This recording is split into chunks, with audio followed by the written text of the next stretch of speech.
welcome everybody. We're continuing on our cruising for a bruising. It's your boy, the Versace Stoner, alongside with the Purple Feet. And we're continuing this road trip.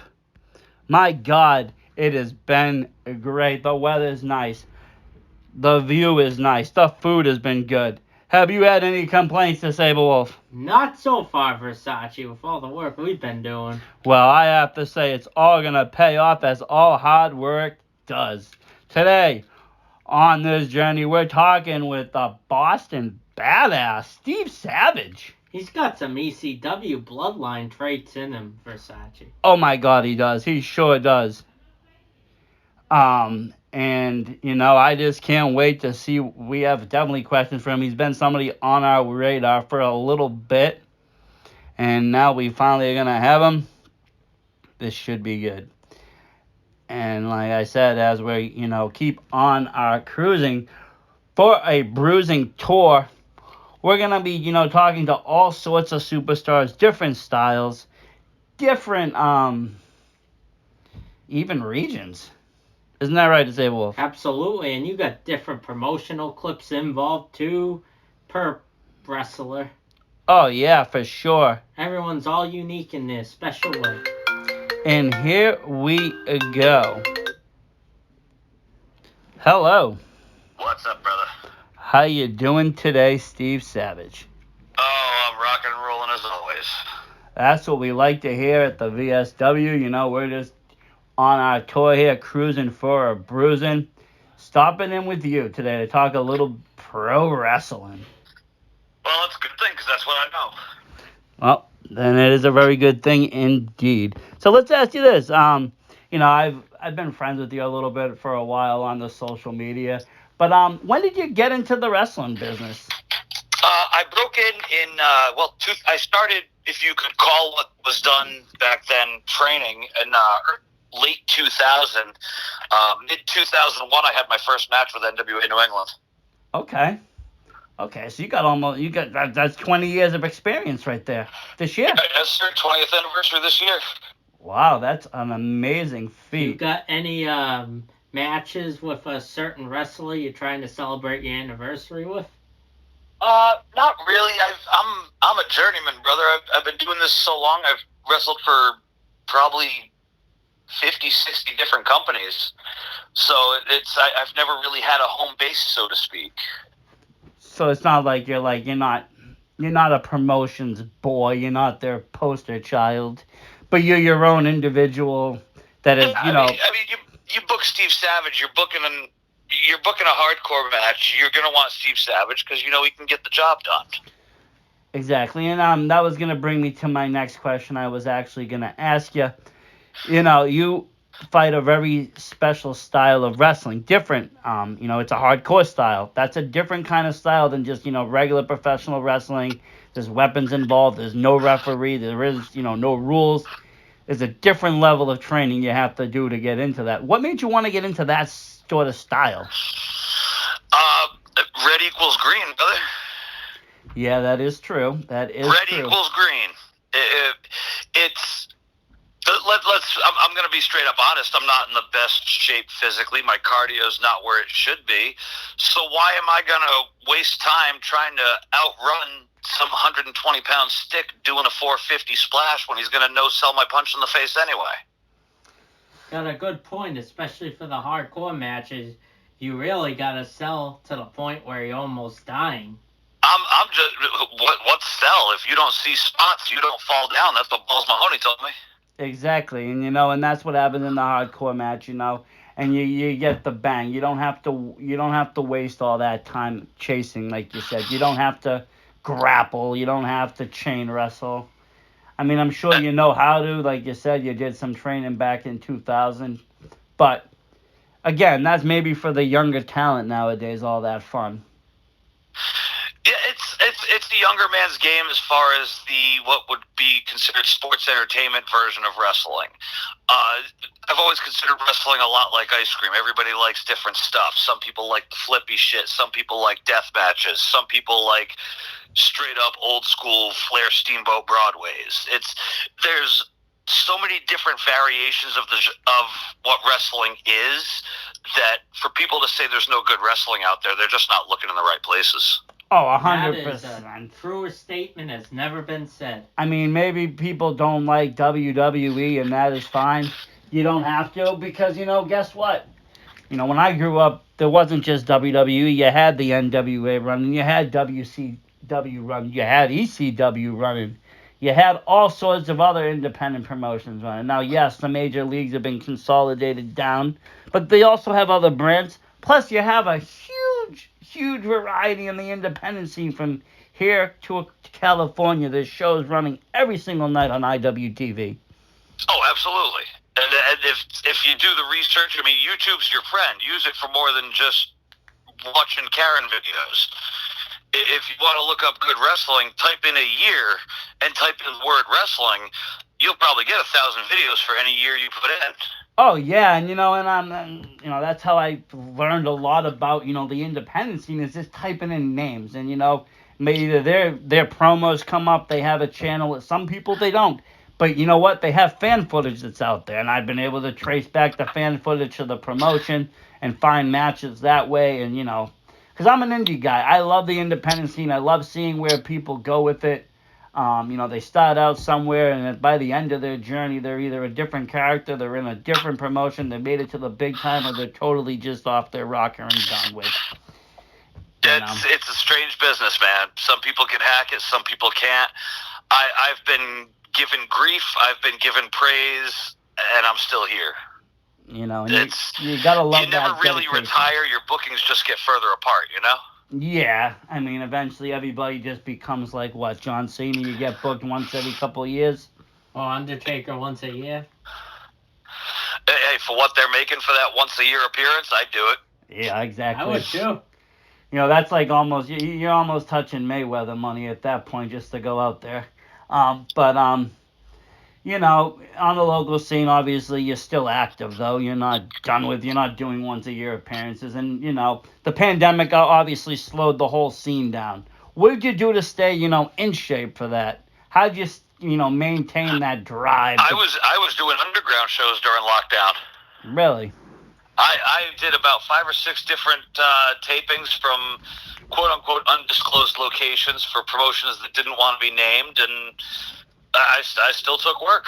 That's fair enough. So a very secret show, per se. There were a few. There were a few that were run on the down low. That's fair enough. But, I guess at some point it has to come down to, I guess there's a public safety aspect of it. And I get that. I wore my mask. I've gotten my vaccines. I've done all that crap. But, and that's not what I taught. But I guess if you got a bunch of people that have all agreed that, hey, this might be a risk, but we're all willing to take it, and you're all adults, really, you guys can run and do almost anything. Yeah, basically. I know I've seen a lot of slack. There was some slack I've seen, not just with your work, but a lot of people got, slack for participating in shows when there was supposed to be no wrestling at all. But, at the end of the day, how else, unless you have access to a school that you knew the owner, or you have a ring in your backyard, there's not much way to stay active. Well, there's other ways to stay active if you're not in ring. I made your money selling merch. You got to sell yourself to the fans. It's oh no, I get that. You have your post promo. You got to stay relevant. If during lockdown there's no matches, so you're not doing anything, well, who's going to remember you at the end of the year when everybody comes back? Oh, exactly. No, I get that. I'm saying without the ring. I'm saying to stay in the physical condition. Obviously, yes. A lot of people have thrived during the pandemic with doing great promo work, really pushing merch, really, and having the time to be able to interact with fans where before they didn't have the time. Are you kidding me? The pandemic was great for me. I probably did about 15, 16 different podcasts and sold a crap load of merch. I'm out of 8x10s right now. And that's great to hear. I love to hear that because, sometimes it's hard to move the merch, especially, when you're at weekend shows after weekend and things get kind of stale in the scene. But I think the pandemic helped a lot of people get their character and their name out there that otherwise just didn't have the time to do so. Yeah, it's you can get your name out there by wrestling one company every week or every other week or every month or whatever it is you're doing. But at the end of the day, if you're not putting yourself out there to every promoter in every state or around the world, you're not going to get anywhere.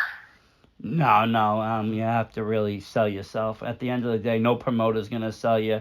You know, the fans aren't gonna sell you. You're gonna sell yourself. If you can't do that, nobody will. And it's up to the fans to test the waters when the wrestler gets the opportunity to be in a promotion or have their videos up on YouTube. It really is a combination of the fans and the wrestler, but more of the wrestler per se. Certainly is. It certainly is to say Wolf. And like I said, here at the VSW, we've always, I started this podcast a little bit late last year, early this year, and I just really, I see all these great guys day in and day out on my social pages. I talk to them. I see their matches. They're unbelievable. They do great moves. They're killing the business, but people don't know who they are, 3 states or 4 states away. So I'm like, you know what? I'm going to start to do a podcast. I have a lot of people on my Twitter that are from all across the country. Let's start to get names that, I know, and let's get other people to start to know them too.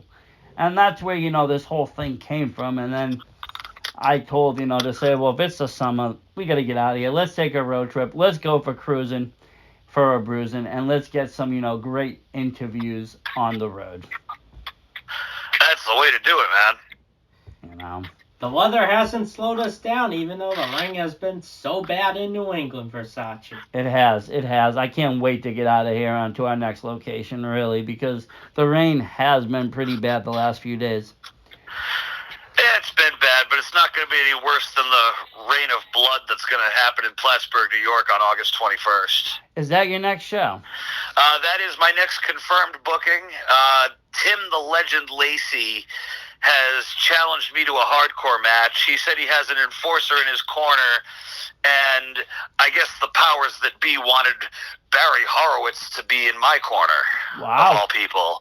So that's going to be interesting because Barry Horowitz and Steve Savage, great, 2 guys known for losing more matches than they won. Tremendous. Yeah, that's going to be quite a team up there, but hey. But he didn't know what he was doing when he booked me in a hardcore match because I said every fan that buys a ticket to this show should bring something me to whoop his ass with. That's going to be a fun time. I might have to come out there and bring something. I'm going to say the fans bring the weapons for this one. Oh, nice. You can stop at a Walmart away instead of figure hunting. You can get furniture hunting and help Steve Savage. I'm going to get a figure. I'd like to see him smash an AEW figure over the guy's head. Oh, my little dog pockets. Yes, perfect. Yeah, no? That would be great. As long as it's not any of those chasers or rares, we're good to go. But so that's your next confirmed book, and that's going to be a fun time out there. And I think the week after I'm out in Ludlow, Mass for Battlefront Extreme. Okay. Nothing in September yet, and then I think early to mid-October is SGW out in Newington, Connecticut. Nice. So you get around the area, just stick in one. And is this August show, is that going to be your first show since pandemic? No. I went out and did 6 weeks of TV for legit American wrestling out in Charleroi, Pennsylvania. Oh, okay. That was nice. How was studio wrestling? It was good. It was good trip, good group of guys out there. They're an upstart promotion, but they've already got the benefit of having local TV, so. And let me ask you this, now that you mentioned it, I got a question for that. How was doing like taping and syndicated TV compared to like live shows? Honestly, when you have a studio audience, it's a little different because the live shows, you don't know what kind of crowd you're going to get. You don't know what's going to happen when you get out there. You can be told, okay, this guy's the heel, this guy's the baby, but you get out there, the fans and are the fans. The fans are the fans. Yeah, the crowd eventually is going to dictate the way the show is going to go. The advantage of LAW doing their TV is they have a studio audience that is cued very similar to how it's done on Thunderdome. Okay, so they're cheering when they're cheering, they're booing when they're booing. They're working according to what they're being told to do. And they'll get cut off if they have a picture of a wrestler that shouldn't even be mentioned. Yep. No, not that bad. I'm under suspension there anyway right now. Apparently they don't like it when you kick the ref in the balls and hit him with a kendo stick. What? Ooh, I mean, that ain't PG, I thought that would be okay in today's world, but who knows? I grew up watching He took Sandman. my fork away. He took my knife away. He took my kendo stick away. He took my baseball bat saw blade away. I mean, what does that even leave a man with? Floyd hasn't even been taken away from Jericho yet. Nope. I'm not even going into that one. So let me ask you this: you got about, you said, you're going to be on, your 21 years anniversary coming up. What's your favorite match you've had? Honestly, it wasn't even a match that I had. I think the favorite match that I was even ever a part of, I had booked a charity show out in, oh God, where the hell was it? Way out in Western Mass somewhere for Camp Miracles and Magic. I don't even know where half the Western Mass shit is, so go on. Yeah, it was like a 2.5 hour drive, and I wasn't even out of the state. I was like, damn. But Wow. It was a private event booked for this camp, and God bless this camp. Every kid there is HIV positive, and it's just kind of like a summer camp to get them all together without the stigma of living with HIV in all that stereotypical normal camp with bullshit. kids. Yep. I'll tell you, 125 kids sounded like 1,000 in that building. Oh, that's amazing. And the main event was Justin Credible and Jason Knight, the Impact players, versus Sixto Romero and Johnny Malloy from the SWA out on Long Island. And it was just great seeing everybody in that room just light up because a lot of them had never even been that close to a ring before. A lot of them didn't know anything other than what they saw on Monday nights. Yeah, and that's a lot different than, the closeness that and the intimacy that takes place in the independent scene. Yeah, but for me, that was probably the best thing I ever did in the business, just because it felt good to give back to a community and to put on a hell of a show for them at the same time. It was one of the few indie shows I've been in the back for, and there was zero ego, zero drama. Everybody was just, we know what we're here to do. Sometimes I like those tribute shows and different charity shows better than just any other show, because the people do just give it their all for all the right reasons. Yeah, there's no storyline, there's no reason for one. We're doing this for these people only. The more you can raise, the better match you put on, the more they're entertained, the more joy you're bringing somebody. And, at the end of the day, that is what the business is all about. Absolutely. Almost any wrestler besides MJF will tell you it's about the fans. Oh, for him it's about the fans too, because how else would he be getting paid? Exactly. Some people forget that, though. You'd be surprised. Sure, he does. You'd be surprised, though. Even not him. Other wrestlers would be like, "Well, I don't need the fans. I don't need." I give credit to MJF, the keeper of the kayfabe. Yeah, I mean, rumors have it that he doesn't really break kayfabe. Yeah, I mean, I talked to some of the people that he trained with, and supposedly that's really how he feels. I'd love to someday really ask him if I ever get that far, but yeah, I mean, he does a great job keeping character if that's how it is. Oh yeah, I've heard stories. Guys have gone to signings with a picture that they would buy at the signing, and then they'd hand him a toy ring, and he'd throw the toy ring halfway across the building because he was like, "No, you didn't buy it from me. Get it out of here." Yep. That's showmanship, and that's part of the business too. That's what it is. Don't get offended when the bad guy acts like a bad guy. Absolutely. Well, that's the whole thing, and growing up with, I grew up, like I said, in a very different time. I grew up with matches where they had chains, and, the 80s was a very colorful era for wrestling. Then you moved into the 90s, it slowed down a little bit, but then it picked right back up in the mid to late 90s. When I started watching right during the pickup when I was And young. then you had ECW exploding on the scene where anything went. I went to Philadelphia, I saw all sorts of shit that would probably get me, banned. Rumor has it there's another ECW reunion show getting planned for the 2300 Arena. Really? Really? That's the rumor mill. There's talk about getting, and we're not talking like ECW like you guys remember it. We're talking 1992, 1993 ECW when guys like Tommy Cairo and the Sandman were introducing the kendo stick match to the East Coast. You're going way as back. long as it's not the end Before of it the got ruthless televised. aggression era ECW, I don't want to think about that. No, he's talking before it got televised, before it really became a I'm promotion. talking when Tommy Cairo and Peaches and Sandman were having their feud, when Tommy Dreamer still wore suspenders, Yeah, that's when Todd even Gordon ran ECW, not Paul Heyman. Yeah, that was before Shane Douglas threw the belt in the trash. That was way before that. It was the segue to that, and it's going to be OGs in it. Exactly. It's going to be a lot of the old guys that people who know ECW grew up watching it. And I was honestly honored recently, about maybe 10 years ago.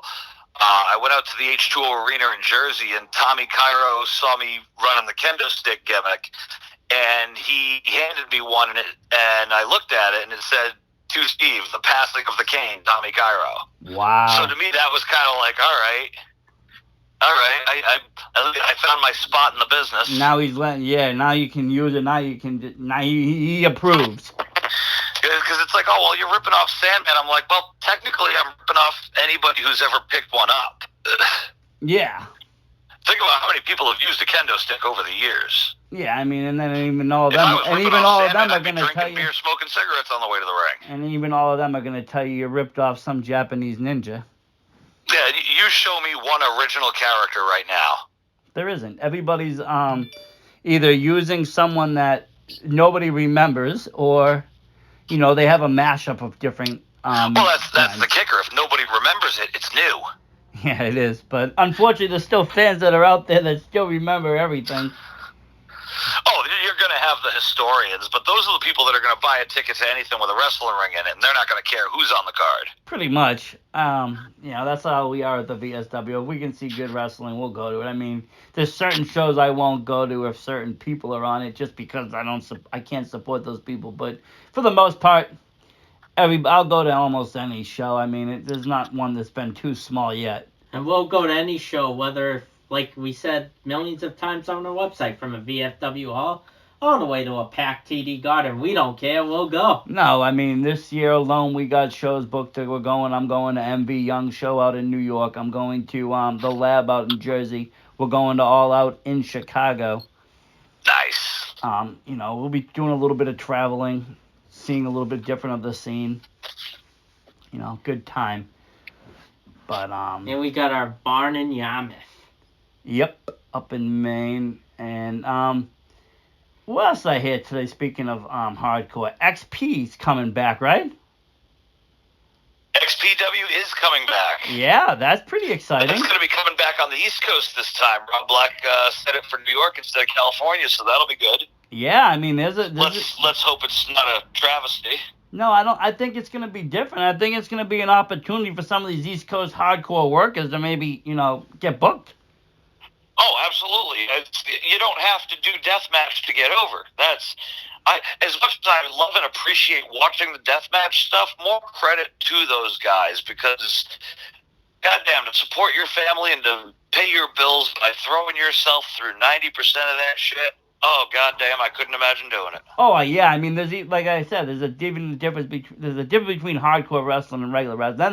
Then there's the death match, which is even different, and every time you get in the ring, you're changed when you come out of it. You're not coming out the same way. I've done one death match in my life, and goddamn, that's all I gotta say. Yeah, not a fun time, I bet. It was fun at the time, but looking back on it, I've been friends with a few deathmatch guys who are like, "Oh, I've been doing this 3 years. I got to retire," and I'm like, "Well, yeah." Yeah, it's kind of like you want the short run, but if you really want to, you're not gonna last 21 years in the business doing death matches. No, it's you know when you can do certain things and when you can't. Yeah. But hey, you got one under your belt and you survived it. That's always good. That's all I need. Right, just throw that on the resume. It works. And like I said, we're gonna be looking forward to that August show. and and some of your work that you did televised, we've been able to track that down. We're gonna watch some of that as well. Oh boy. Like I said, I always like to watch and know who I'm talking with too. I don't like. I mean, I have done blind interviews. Don't get me wrong, but I do like to actually like promote the people I talk to. I'll buy merch. I'll wear their shirts. I'll support them to the end. They're helping me. You've They're been coming on saying my you were show. going to get a shirt from my store for like 6 months, bro. Yeah, I know. I always get sidetracked. You don't understand? Like my box just gets filled. Hence the stoner portion of his name. Yes, the stoner Ooh. portion does help me forget. And like I said, then you got all this, like my mailbox will just get filled with just spamming them in, and then I forget like who I was talking to, what I was doing, where I was going. But yeah, I know. I'm owed one of those Steve effing Savage shirts. Hey, that Steve Effin Savage one's the 20-year anniversary shirt. Yeah, that's the nice one. I I need to like get that our one. hands on one of those as well, Versace. Yeah, you better buy one too, Disabled. Don't be cheap. Get your hands out your pockets. But we do like to support, who we talk to. They come on our show, and that helps us. That we help them. We just keep it mutual. Everybody can support each other. There doesn't have to be egos in this game. Everybody can help each other. There's too much of it. I've been around too long to deal with it. I've seen what happens to the guys who have the egos, and usually they're the ones that end up bitter old men at the end of it all. They do, and it's a shame because they could have great careers. They could have even went further in the business. That's a whole portion of VSW is not only to help ourselves get successful, help others have successful, put some more money in their pocket. Exactly. I mean, I can tell you right now, there's not. I can't think of one instance on my show that I really ever talked negative about a wrestler or even a promotion. I'll criticize certain things, but I don't talk about, botches. I don't talk about missed spots. I don't talk about all that. That's all normal shit that happens every single day. Just go on Twitter. You see a bunch of it. But it's not even... it's another problem I have with the way the business evolved. I think the smart marks starting to take control of what they think gets over, and all of a sudden, oh, great, so the picture of the guy snapping his neck, putting himself out of commission for the near foreseeable future. If by chance this is what he does for a living, how's that man going to put food on his table?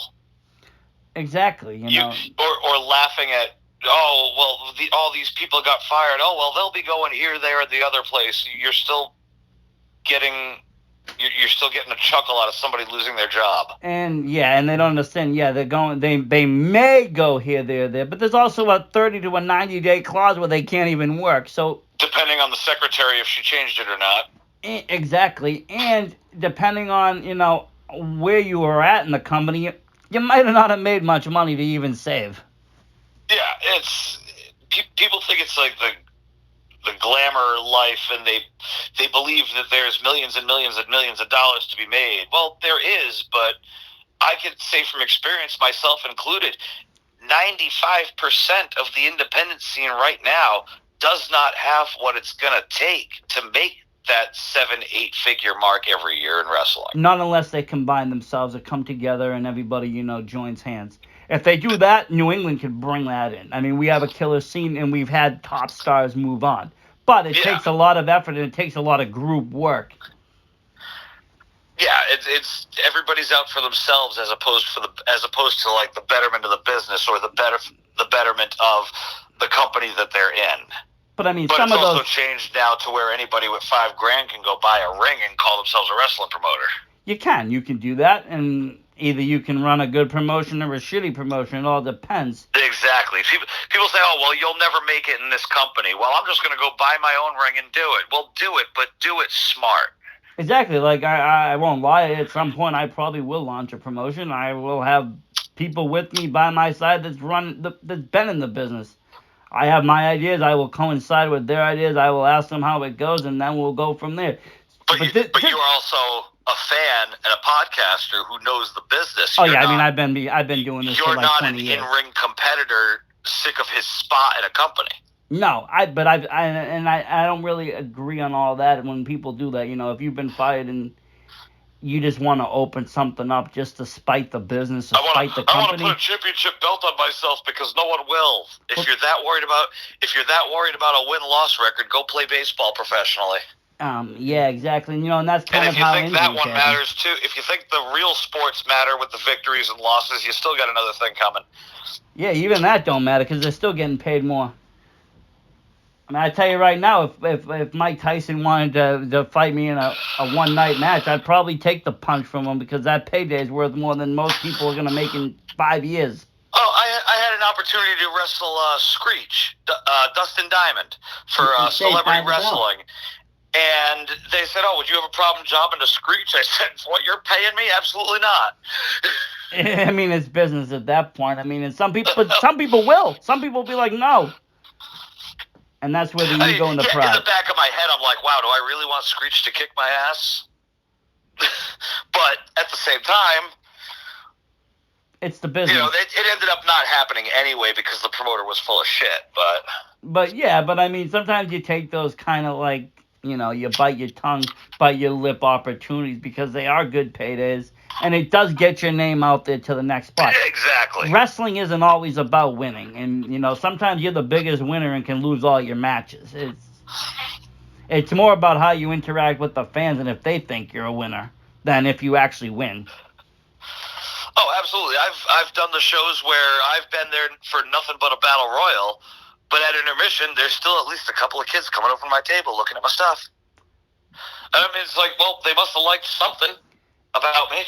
Exactly, and that's what it's all about. You can change. You can get one person to want to view you. You get one person to check out your Twitter, your Facebook, your Instagram, wherever your social media is. Then you got one new fan. Just one fan is all anybody needs, really. If you got one fan, you can get 1,000 fans. It's just a repeat process. It starts with one or two.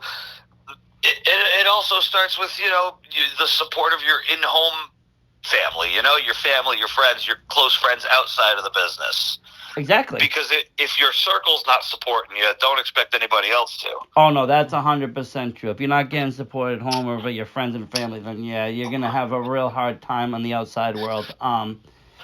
Not to say it's impossible, but it's a lot harder. But talking of all that support, we're just about out of time on our podcast. I do want to bring it over to Disable Wolf. Here's the question I'm gonna ask everybody participating in the Cruisin for Bruisin card to end the finale. You gotta be ready for this, Steve? I'm ready.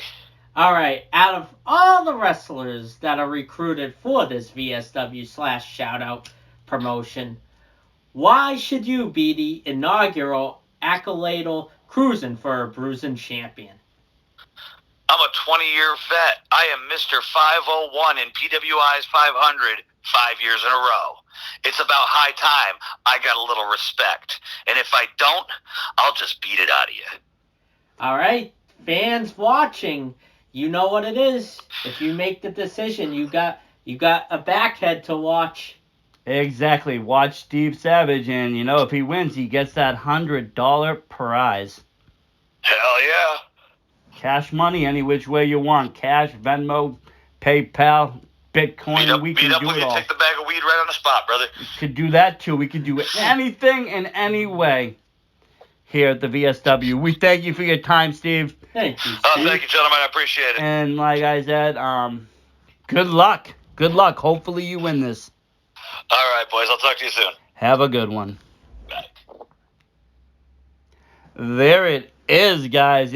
Steve effing Savage. What a legend. What a bunch of history that doesn't even get noticed, but that's why we have this show, don't we? It is. That is why we are here. What a great episode as we continue our trip on Cruisin for a Bruisin. Stay tuned. Stop at the rest stop if you need to. But anyways, we will be back right after this break. We will.